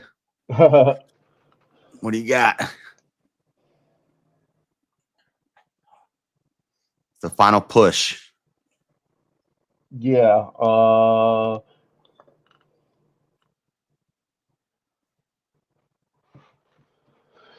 Oh boy.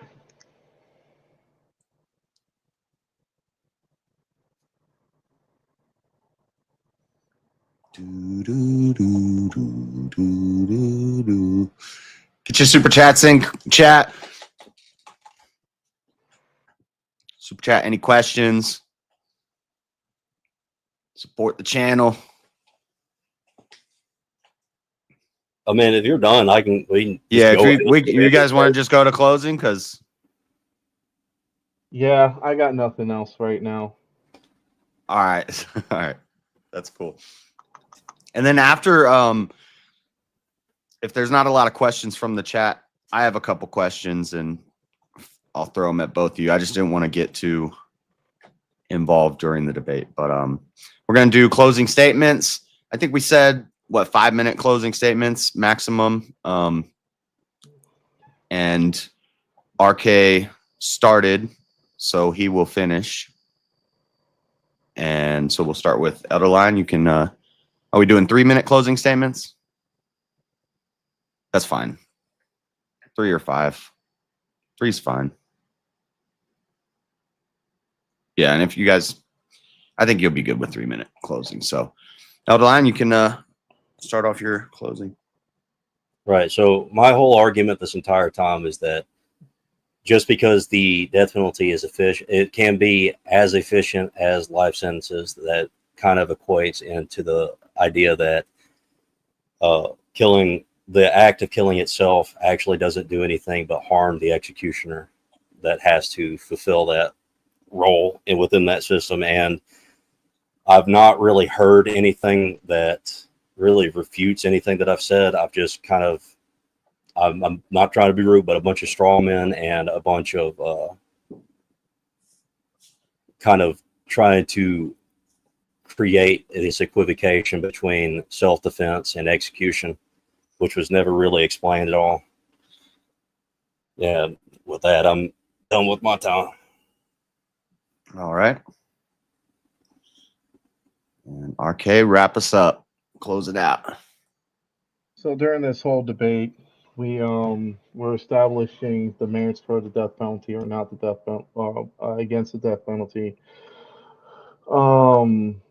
The idea that it is much better to have the person not being executed and just rather being locked in a box. I don't see that as a very moral way to carry somebody's out's life, especially when you're just basically condemning them to death in that box.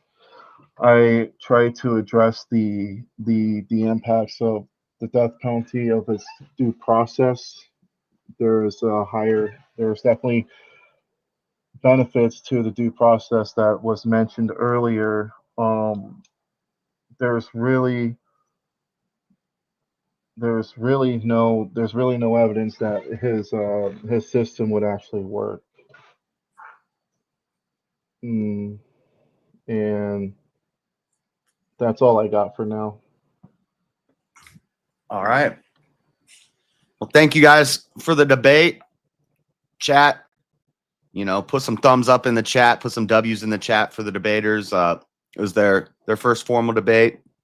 And I think I've only seen one question. It was from Gorilla Biscuits. He said to ask Mangoes what forms of the death penalty are cruel and unusual. I would say I would put in like cruel to brazen bowl would be definitely cruel and unusual because you're cooking somebody alive. Quartering, tying the limbs to each limb to a horse and have the horse joust away from the victim. That would be very uncivil. Things of that. You can throw it hanging if you want to go that far, firing squad if you want to go that far, but in my opinion, the most humane way to carry it out in execution, a state-sanctioned execution, would be through injection, because you're essentially knocking them out before you're giving them the serum that stops their heartbeat. Do we know what that feels like? Well, if you ever went under amnesia, it's kind of like that, but again, they're injecting you with some forms of fentanyl and So drugs that's supposed to like make you fall deep asleep. Okay. And it's interesting you brought up the firing squad. I was going to ask Elderlyon when you were talking about when you said sewer slide, I was like, what the heck is a sewer slide? And then I figured out what you were saying. I was trying to not say the word. Do you think that so your argument you're making there is that the executioner who performs the death penalty or the execution, that they're going to feel some guilt about that, and that's going to lead to the sewer slide potentially? It can potentially, from the NIH stats that I've read. Do you think the firing squad, where they would do only one guy has a live round, even within that, there is still some sort of harm. It may be a lesser harm, but there is some sort of harm that is applied to the person. There is still guilt that's spread across all of them. So it's actually spreading more of that than it's actually solving the issue itself. So it can kind of alleviate some of the guilt by thinking, well, maybe hopefully it wasn't my bullet that did it, but there's still that idea that, well, maybe my bullet did do that. Maybe my bullet is the one that killed him. And you do differentiate between killing and murder, or do you not? Oh yeah, I do. Okay. And you're saying killing is just within this context. Within this context, this would be a legal execution. Okay. We got a question from Brandon. He just sent one in. He said, how can we rehabilitate a person that raped a child to death, and why should we keep that person alive? Yeah, somebody in chat was going off. Somebody that I've never seen in chat before was going off this whole time about basically this question. Well, I can understand like the emotional reaction, because that's something that I would have too. But I think that we are creating a system that separates us from our initial emotional reactions and trying to apply justice. And I don't think that and like I said, I don't think some of these people should be released back into the public. I don't think that a person that would do a crime like that should ever be released or ever be granted any sort of parole or appeal. It shouldn't be given any kind of appeal process whatsoever. No appeal? Yeah, no appeal. Just gone. Just put in the prison. You're in the box.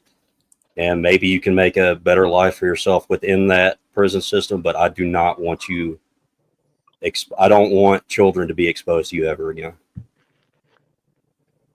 Yeah, but wouldn't the appeals be for, like, if maybe some new technology comes out in the future that they can prove their innocence? Wouldn't you want them to be able to do an appeal? I'm arguing under the idea that there's 100% proof, because that's what he's saying. That they're guilty. Yeah. Okay. All right. And Mangoes, I think it was Easy asked earlier, who decides what things deserve the death penalty? How do we decide this? And what things would you say call for the death penalty? Well, because there's a word out there that gets thrown out there without being cleared up, heinous of actions or the most heinous of crimes, that gets thrown out there without really examining what that word means. And that's where you really want to make sure that you have the right criteria for things to be necessary. Again, that's where I brought up efficiency earlier. And like, definitely we all can agree to, people who are guilty of sexual assault, sexual offenders, serial rapists, killers. You can and things, and you can throw other categories in there if it's like the consensus of the society makes it taboo, therefore it goes into law. Cannibalism, just that for being an example, or necrophiliism. Somebody was committing a sexual act on a dead corpse. Thing of that could be discussed too, if that's going to be considered taboo in society, to where it can be part of the criteria to get the death penalty. so that would be, and also how you will find out, of course, you have, again, due process that we have established in this system that makes sure that there's always a fair trial, and these cases where it requires the death penalty, you know. There was, But who decides this? Like, are we voting on it? Is the president decide, like, who? Well, that's where our system comes in, because we do elect people to vote yes on those measures. In our state government, death penalty. There's really no national ban or national mandate for or against the death penalty, so that would be more regulated to the state, and it depends on those people and how you determine that. Is, again, that's where society would come together to figure out which of what is going to require the death penalty if such actions were to be taken by somebody. I'm specifically referring to the criterias and the justice system of the American justice system, not Canada, China, or England. I'm just starting to focus on the American justice system. Okay. Easy. I see you popped up down there in the bottom. You got. Yeah, I got one question that's like for both of you. I want to see what you guys think about this. Because like I heard the Bible scripture brought up, so I'm wondering, if we put someone to death, are we not then taking away their chance at salvation? To a large extent, yeah, I think so, yeah. And what do you think, Magos? Well, I would say more than likely not. I don't think that they're going to be able to repent, and that, I don't think that they're going to repent in that quick of time. So, depends on when we're going to execute this person, but I don't think it will. I don't think that will help much, because they're not going to be thinking about it. Unless it's in the case that, one person acted irrational, and it's like a crime of passion. That's something that can be, squeezed as an exception. Just give them a life sentence. That's crime of passion. That's bad, but it doesn't go nowhere near the territories of heinous crimes. Giving that for an example. If that answers your question. Yeah, just to like follow up there. So like you're saying basically like for certain heinous crimes, you just don't care about their salvation? Yeah, because that's something that we society should be talking about, what not to do and what actually is more acceptable, and that's kind of like a little problem of our modern culture, where we're being regulated to some certain words we're saying in the sake of not offending others, and that's just where the greatest importance in society is able to communicate how we find acceptable or not. And that's another way to bring up the efficiency of the justice system with the death penalty. Now, that's more anecdotal, I'm willing to grant that, but that is something that will require the better efficiency, is when that's better communicated, what we can agree and not agree on when it comes to those certain criteria for the death penalty to be allowed. Yeah, I'll throw out a Bible verse for Elderlyon. Maybe you could have brought up, Mango. What about anyone who harms one of these children should have a millstone tied to their neck and be cast into the sea? Well, that scripture isn't necessarily saying to do that. What it's saying, it would be better for them to have done that, and or it would be better for them in their kind of. So it's the same kind of idea of like cutting. It'd be better for them if someone killed them. No, it would be better for them to be removed from that situation entirely, because the result of their sin and the continuous ability to do that sin without being able to, without any kind of restriction, that would be better for them to have been tied to a millstone to stop them from sinning at all. But that is not arguing from a point of like, I don't think that that's arguing from a point of within a prison system where they are bound and helpless. I think if you are seeing an act happen, like if a police officer walks into a house and this is happening and the person is refusing to stop it, then yeah, sure, under some sort of self-defense, an idea of self-defense, of defending the child and the police officer protecting that child, that yeah, maybe you should at that point kill them. But I don't think that is the same as being within the prison system. I don't think that it's talking about a prison. I don't think it's talking about that within that scripture. I think it's more of a, you need to stop. You know, that's kind of what I think it's saying. You need to stop doing this. Okay. Yeah, I go back and forth on the death penalty. Currently, I usually come back to I'm for the death penalty, but there's been times where I've swung the other way. And at one point I was like, instead of doing the death penalty, we could just banish them to an island, that kind of idea. But then I was looking into Stalin and Lenin. A lot of these communist dictators were banished. They were kicked out of their country. They were banished. And then what they do is you're banishing all the criminals to Criminal Island, and eventually they're innovative. Dang prisoners, they'll figure out how to toast a Pop-Tart with an electrical outlet. Like, they join up and they squad up, and then eventually they have enough power, they leave the island and they come take over a country. Right. And when I say that some of these people should be exiled, I was also saying that they should always be monitored too. Yeah, you kind of addressed it in the debate. You said so if they're committing so if they're committing those kind of crimes, or they're creating that kind of conspiracy to attack the government in a certain way, they can just be arrested and put in a prison at that point.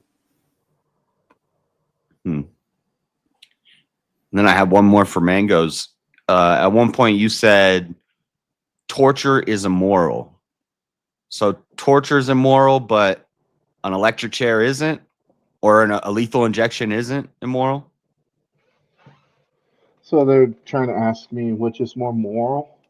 No, I'm just trying to say, how do you justify or rectify or whatever that torture, you said torture is immoral, but then you're arguing that we kill people who do crimes. So why is torture immoral, but killing someone is not immoral? Okay. How's killing not okay? So, like, it seems like one or the other's got to go. If it's moral to kill a criminal, why is it immoral to torture a criminal?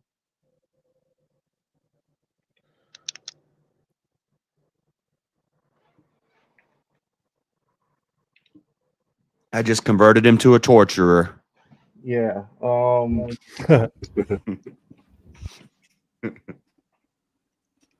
Well, that's not good. I can't come up with an answer. I got it in my head, but it won't come out. Shit. So, what do we define as torture? I mean, well, you said it. Now, what do you define as torture? The immoral kind. Well, you just said torture is immoral. So, well, for an example, locking somebody in a box their whole life in a small room, what Elderlyon suggests, that's immoral. Yeah, but also proposed an ability to not have to be in that room. It's up to them. But why should they get the option? That's maybe I'm not formatting it right, but why do they get the option? They didn't give their victims the option to live. Because in the kind of system that I would want to make, I'm not trying to torture people, but if people want to commit to their ideology that got them put in prison in the first place, I don't think that we should allow them to be around other prisoners that in this same kind of prison would have proven themselves at least somewhat trustworthy to be around other prisoners. And I'm honestly not trying to torture them. I'm mostly just trying to keep them separated from society. And I'm trying to give them options to be able to make life at least easier on themselves to a certain extent. Do you think that's a problem where a lot of these people who are doing life in prison are living like a gravy life? Like they got iPads, they got cable, they're on TikTok, they're making videos, and yeah, I don't think that they should have all that kind of stuff. I think that pretty much the baseline for all the prisoners there is to basically be living in the 1400s. But basically, that'll be a form of rehabilitation, though, correct? Rehabilitation within the prison system itself, not rehabilitation within the idea of releasing these people, because we're talking about people who deserve life sentences or death penalties, right? That's what we're arguing about. So if they are already to that point where they've been convicted of a crime where they are being put within, or they're being put in for a life sentence, then there can be ways of making life a little bit easier for them if they are willing to work with the staff at the prison. And you find that more fair than the death penalty? Yeah, I find it way more fair. So you're okay with somebody shooting up a church right there with you on that working yard? No. What? Why I want not? them in prison. Oh. Well, but you said in prison though, but you also said like a work, like where they can redeem themselves. Like you're making it sound like they can work the farm field, No, I just explained to you what I meant by that. I was explaining a redemption within the prison system itself, not a societal redemption where they get to be let back into society as a whole. And what redemption does that look like? What do they go through for that redemption? They work with the staff, the penal officers and stuff there. They don't spit or throw shit at them like they do in some of these prisons. They sit there quietly, they eat their food, and maybe they read a little bit of the Bible, talk to a priest through the door, and maybe over the course of time they can earn enough trust from the officer to be able to be let out to go into a yard kind of situation or be able to eat in a cafeteria. What if they kill again? Well, then they would be put back in that cell, and probably if there was an ability. You mean while in prison, Mango? Yeah, while in prison. While in prison, if they kill again. Yeah, like okay, so yeah, like let's say he gets convicted for murder and he goes to Elderlyon's paradise and he kills again. Then what? And he's in there for like mass shooting a church in Texas. You know, like they just shot a lot. You know, killed 2 deacons, 5 members. You know, and injured a pastor. You know, he's in there for that and he kills again. Then what? Like after he earned that trust and done everything that you then he's broken complete trust. Then he's going to be in that. He's going to be in that box for either an extraordinary long time or permanently. What if he kills somebody that was closest to you? Would you regret that decision? I mean, that's I know just it's an appeal to emotion, but that's a real situation that you're willing to grant. Right, I can be angry and emotional about something, but that does not mean that I'm not trying to advocate for a system that removes my emotions from it to provide something that I think is more consistent for everybody. I don't know about that. I mean, I know that you really think that's a good idea, but the risk of that, the cost, like under that system is proven to fail. Because people can buy their time. They can wait. That would not work because it hasn't. So you're arguing for for some of the circumstances where it wouldn't work, and I am providing an explanation to what would happen to that person if they had manipulated themselves out of that situation. And you're not actually arguing against that. You're just saying that it's possible that they'll break the rules, which I've already given kind of a solution to that. Yeah, but you're giving the chances of them breaking the rules by giving them a second chance that you don't know what their motive is. The death penalty eliminates that possibility. It can't, you know, I don't think you understand, and I think I'm just this is where I get confused. But you don't understand that there's people out there that we all know that can or are capable of the pure evil. You know, it doesn't matter what you do to them. The only way you guarantee them from not doing anything else to anybody is the death penalty. That is the only way to regulate that kind of evil, you know. I understand that's your claim, but that's not. No, it's not a claim. It's an actual. It's an absolute fact. So you can prove to me right now that 100% of the time that they're always going to manipulate somebody and kill somebody within the prison or kill some of the staff within the prison. You're saying, well, you want me to prove that there's people that don't kill in prisons? No, you're arguing for the extreme making the rule for everybody. It's just because some people might manipulate their way out of it and commit another crime within the prison does not mean that the whole idea of it is flawed. It just means that, yeah, some people are going to manipulate their way through it. We can't adjust for all of those kinds of circumstances. There's going to be times where something happens that we didn't foresee and we'll have to adjust to it, or we will have to just remove their ability to be a part of the general population in the prison.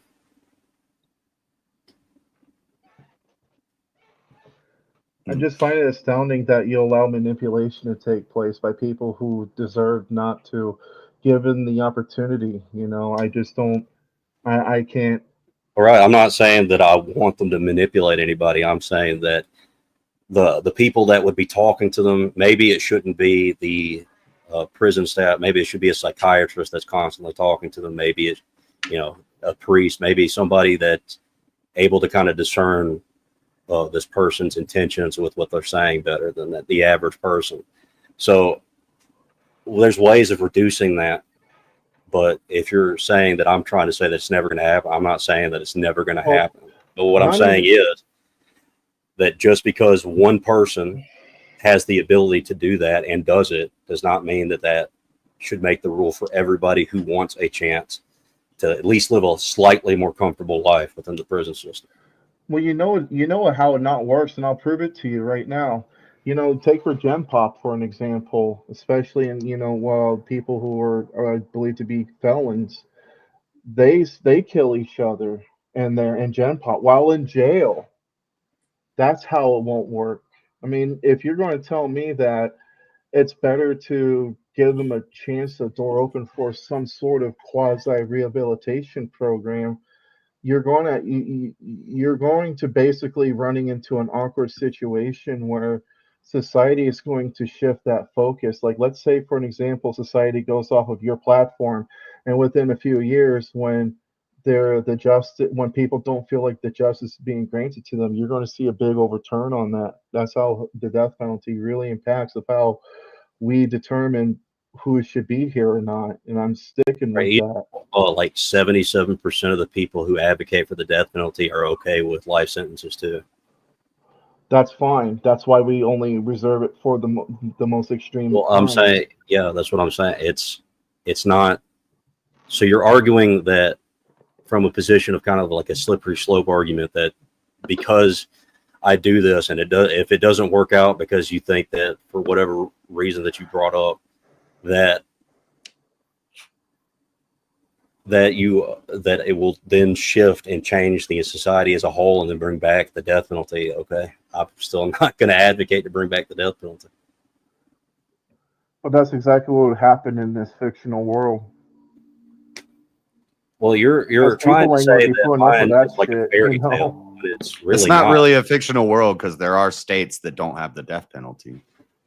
Yeah, that's fair. There's a lot of countries and states that don't, so it's not really a fictional world. Yeah, but by 4 states out of 50, that's a very low number. And that shows that what they're doing, like, it sounds like those death penalty states, for an example, sounds like they're a living example of Elderlyon's platform, and it doesn't contribute anything to what far as giving a second chance would go. Right. Well, I'm not that's actually in practice, like I said before. I'm not arguing for second chances in a societal sense. Yes, you are. I'm arguing for benefits for being within the act of living as being part of society, whether they're not directly in it or not. You can be social exiled and still be in a society. Just because you can be within the prison society that you're separated. That they're living makes them part of the society one way or the other. Especially if they're in a community where it's like churchy, like, and also that they given a certain privilege that they are in the trust, that like a trustee would go out and work on the fields. And the risk is that you're not 100% effective. It's not 100% efficient on that. There's no 100% guarantee that it's going to happen in the same way. It's not going 100% working. That's just impossible. Well, that's kind of just a slippery slope thing. What I'm saying is, there have been cases where this kind of system has been practiced and it does work. It's not a fictional fairy tale kind of thing that's never happened. So what does it work at? What states does this work at in America? Let's see. Well, how about we do this? We'll New Mexico, in JS Illinois, in JS's after panel, we'll go through like some stats and stuff because I'm not gonna. I'm typing to Easy right now. I could just say to him, do you want to do like a panel here for a little while and have people come up on here or no? Easy. I'm muted, of course. Even on the stream that I'm not hosting, I'm muted myself. No, I'd rather just send everyone over to your stream. Okay, then I'm gonna set that one up to go live at 10.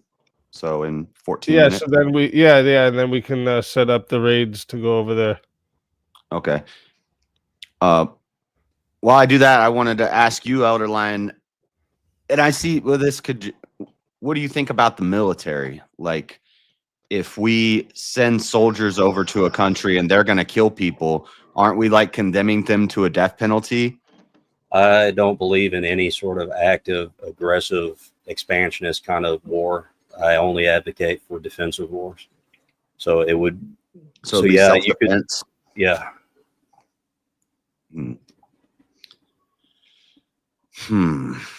But isn't self-defense like somebody is committing a crime against you? They're doing something criminal to you, and you're defending yourself, and you can punish them with life. Isn't that kind of the same as a death penalty? Like the government is just self-defending when they kill a murderer. They're just self-defending our home. What I would say about this, if you're talking about something like a prisoner of war, I think that could equate to what I'm talking about. I don't think a prisoner of war should be executed, and I don't think that that necessarily is a one-to-one kind of comparison. Because once again, I think that a person within the prison system is someone who is bound and made helpless. And that's one of your reasons why you're against the death penalty. Yeah, I don't think it's good to execute people that are essentially helpless. So being in a box isn't helpless. Yeah, it is. What are they going to do? Then how can you say it's morally better not to kill somebody than out of torture when you just admitted that it's also torture to put them in a box? If your point even if it is torture, I don't think torture is as bad as just completely ending their life. This is where you lose me right here. Because you're taking two stands to the same side, man. Like you've done it a couple of times. Not really. Yeah. You have to point that out. Where exactly I did that. When you're saying about like the death penalty and suicidality, you're putting that with alongside, you're using suicidality as part of your reason why you get rid of the death penalty by using cops in active duty killing somebody, and you're saying law-abiding citizens are made that have the job to take care of the prison population. I don't want to have to make those people commit acts of violence. By your definition, that is considered death penalty, correct? By your definition, that's a death penalty, correct? What are you talking about? No. When the cops start shooting in defense of somebody, is that the death penalty? No, by my definition, it's self-defense. When a cop has to kill somebody because they refuse to lay on the ground and submit to the officer and continues to either be an active aggressor in that situation, I think it can be justified to kill that person. But this is where you lose me, though. You're saying that it's immoral, inhumane to bound somebody and torture them by, giving the death penalty. And in your argument, what is, okay, here's the question I wanted to ask, okay? When, oh, God damn it. Keep thinking about your question.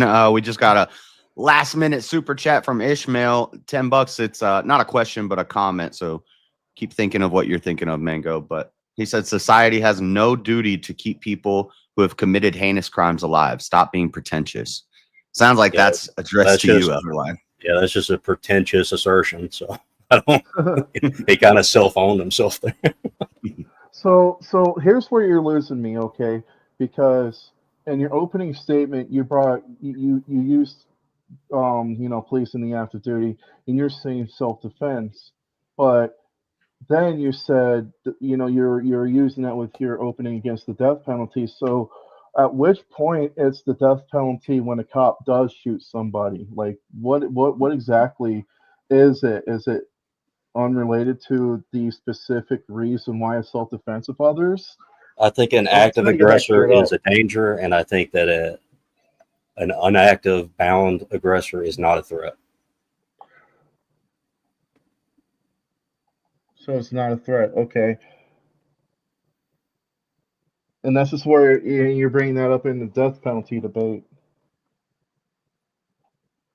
That's because you did say originally that, because I asked you, you're basing your information against the death penalty, like the numbers that contribute of the death penalty be carried out was through what your scenario with the cops, in self-defense of others. That was your original claim. And now it seems like that claim has changed. So I'm trying to figure out which is it. Because you did say that in the beginning. I asked you. And this is where I'm lost. So I'm trying not to spurg out here. But do it. I've been pretty consistent on everything that I've been saying. I don't think that a active aggressor equates the same thing as a person who is bound and defenseless. I have been pushing that throughout the majority of the debate.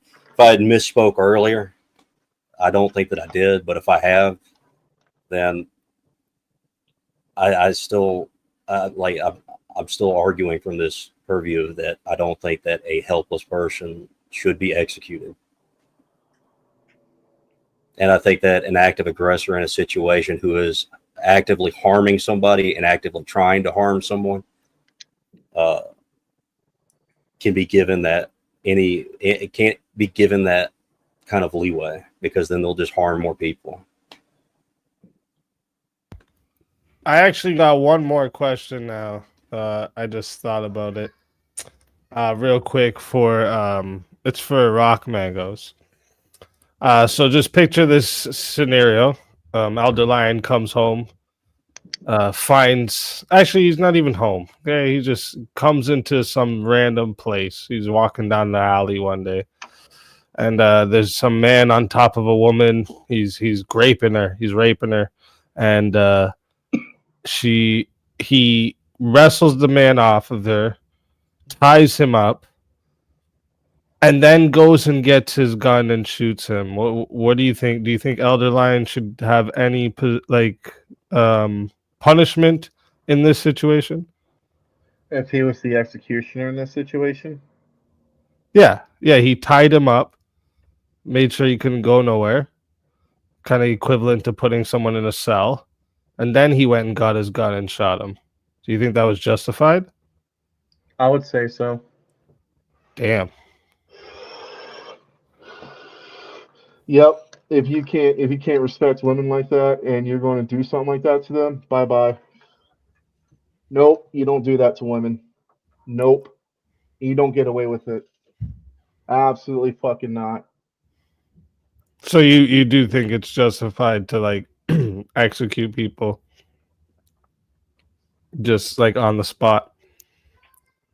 It has to be a really extreme situation, and that is a really extreme situation. That's not a crime of passion. That's That's divine justice at that point. In Well, that particular divine justice, situation, bro. absolutely. And then, well, don't forget, in this particular scenario, this hypothetical scenario, I'm going by off these merits. Yes. Yeah, but like Elderlyon didn't like kill him in the pursuit of like stopping it. He had it stopped. He had the girl saved, tied up the dude. Girl's safe now, and then he goes and gets his gun and puts one in between his eyes. I'm okay with it. Yeah, that's wild, bro. That's fucking Well, at wild. least you're I'm okay consistent. with it. Yeah, I was Yeah, gonna say he's he's staying consistent. consistent. I mean, at least you're doing that, so I'll give you that. But that's wild, bro. Listen, you That's actually, arguing He's gonna- for vigilante if you justice. live, That He's would going to be be pro-torture next time we here's, talk here's, to him here's too. the thing, though. You know, if you live in a stand your ground state, you can possibly get away with something like that. Possibly. I don't confuse my You words. can't get No, away with Absolute. tying him up and then No, I'm gonna tell you, you can't. Don't do that. Nobody ever think you can get away with that. I You go wouldn't be surprised if straight there'll to be a jail. That's a hell of a scenario to even think about, but yeah, it'd be possible. You know, I'll keep an eye on that if it ever happens. I'll say that much. I'll be okay with it. Like fuck yeah. Oh man, that do you under? Okay, can I? You know what? I'll just add in real quick, because Bill mentioned it in the chat there. Even if some innocent people are gonna die because of that, What do you mean innocent people are going to die from what exactly? because of this on the spot justice that you're advocating for. Well, you're guaranteeing he ain't going to be raping anybody anytime soon, male or female, because some psycho's a hole, you know? Yeah, but I'm asking. I think death penalty for rape is a little too far because especially The amount of when innocent I'll tell men you that what, would I'll get concede. killed, I'll bro. concede. especially with the if we're going to go there, I'll the concede Me that Too it'll be on the stuff and woman's decision. like the you go to victim. these college Let her campus decide. girls have apparently all been raped. Like so I don't know. It's I guess it's a slippery slope argument, but a lot of times there's a lot of claims for it. if a girl just regrets it the next day, that's Like Harvey Weinstein. Do you think Harvey Weinstein should have been put to death? Oh fuck yeah. Are you pro prostitution? Pro prostitution, what does that have to do with the death penalty? Just like I'm just asking real quick. Well why though? just answer the question and he'll tell you why. I'll tell you right after you answer. I promise it ties in. Give me the question again. Are you pro prostitution? Like we should have prostitution legalized? For adults. Yeah. Yes. Yeah, of course. Yeah. So Harvey Weinstein was just engaging in prostitution and you'd want to kill him for it. So that's the problem with the death penalty right there. Well, you know, because he was also found for child trafficking. No, he wasn't. Was it just Harvey Weinstein? Yeah. Are you thinking of Jeffrey Epstein? Oh shit. Yeah, he's thinking of that. God damn it. Okay, that might be the confusion here. No, Harvey Weinstein was making girls blow him for movie roles. Oh yeah, that fucker. He's in jail right now still. But like they considered that some type of rape. So he would get the death penalty. Yeah, that's my issue with the death penalty. Well, right okay. Is there a difference between rape and sexual abuse? Because rape would be necessary. Well, okay, what do we define as rape first? Unconsensual sexual activity of any format, or we're talking about sexual penetration? Sex oral, taken by force without consent. When you're saying sex, I'm thinking intercourse. That's the actual define of sex. Sexual abuse would be like groping, grabbing, unwanted physical sexual behavior outside of penetration. That's where I'm going off of. Yeah, so I don't think it's not the same thing if I take it from a girl in an alley or if I walk up to a stranger and smack her on the ass. Like that would be sexual harassment or sexual assault. But there you go. Yeah, sexual harassment. Yeah, but that's not rape. Yeah, I mean, you can even say too that a quid pro quo was more of like sexual abuse because you this and that, you do something sexual to me, then I'm going to give you a big role. That's sounds more like a quick pro quo. I'm not saying it's right or anything. I'm not making the justifications for it. Let's be very clear on that. But in that I mean, particular shoot, situation, that they'd be sounds more finding like a a way to quid give pro quo Trump the death sexual abuse. penalty. Because also too, at the same time, the woman could just walk right out that door, and she didn't. But she had legal rights because that was being taken advantage of. But she consented though, so that's why she can't. That's why rape wouldn't necessarily be the right word to use it. Sexual abuse and sexual harassment sounds more appropriate for something like that. Yeah, Easy, bro. I get what you're trying to say, but my thing is like again, like people like Harvey Weinstein or like the amount of like men we've seen that get like falsely accused and then they'd get dead because of it too. That's scary to me, right? Like, and then that I did ask earlier about like who gets to decide on like what deserves the death penalty because like what stops it from going to okay, theft gets the death penalty. And you got some like teenagers stealing a Snickers bar, getting his head lopped off because he stole a Snickers. I mean, Yeah, yeah. I that's my agree with what thing you're about that. saying. Yeah, like the death penalty, definitely non-violent crimes. Yeah, like I don't think the death penalty is appropriate for non-violent crimes. If you're going out stealing because you got Susie sticky hands, you just lock you up for a few days. This is where Elderlyon will come and run that prison system. Things for that nature. But Hey, yeah. listen, you both did good. All right, especially for this being your first formal debate. So shout out to you both for that, and shout out to JS for moderating, doing a good job. Everyone in the chat, make sure you guys are gonna go over. JS has got another stream going right after this open panel. I'm gonna be rating this stream over. He's got his stream going. That's gonna rate. Did you already set up the raid for your stream going right now?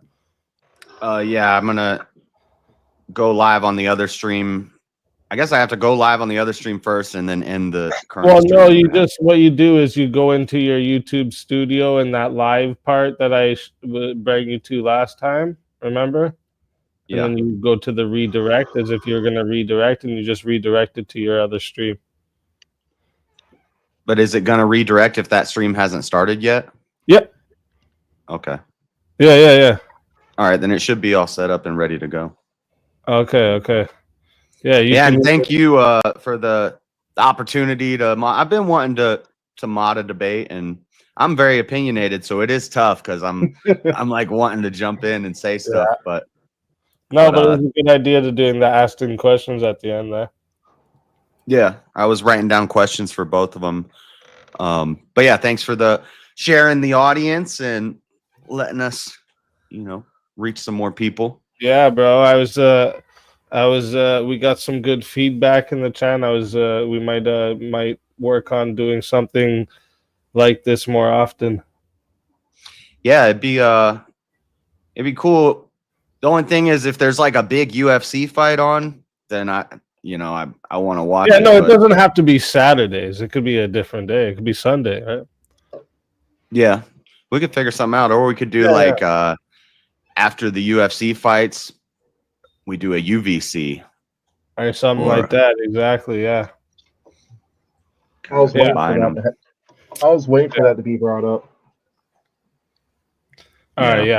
I'll talk to you more about that, yeah, because I've been meaning to talk to you more about a couple of things too. But everyone in the chat, make sure you guys are hitting the like. All right, both over here and on JS's stream. Okay, I'm gonna share it again for y'all to go over there. Make sure you click the like, click the share, click the sub on both channels. All right, and I have this one set up to go over there already. So do you guys have anything more that you need to say before we kick it over to the other side? Well, I'd just like to say thank you, all of you, for being a part of this. Thank you, Speak, for hosting it. Thank you for moderating JS, and thanks, Mango, for being my first official debate opponent. Yeah, Or likewise. I'm actually, I'm going to be honest, I was nervous, and you got to perform and speak your side of the argument in front of an audience. But I really do appreciate Speakeasy for giving us the opportunity to do this debate. JS, you did, in my opinion, a great job at moderating. You let us to, duke it out. Elderlyon, I got a lot of respect for you. I really enjoyed our back and forth and our friendly banter, if you will. Thank you. This was definitely a learning experience, and thank you all for showing up and watching. Yeah. let's fucking Likewise. go. Let's go. Let's go. It could be 30 in the chat, 1,500 in chat, best chat on YouTube, hands fucking down. And for now. This is Sparta! Spartans! What is your profession?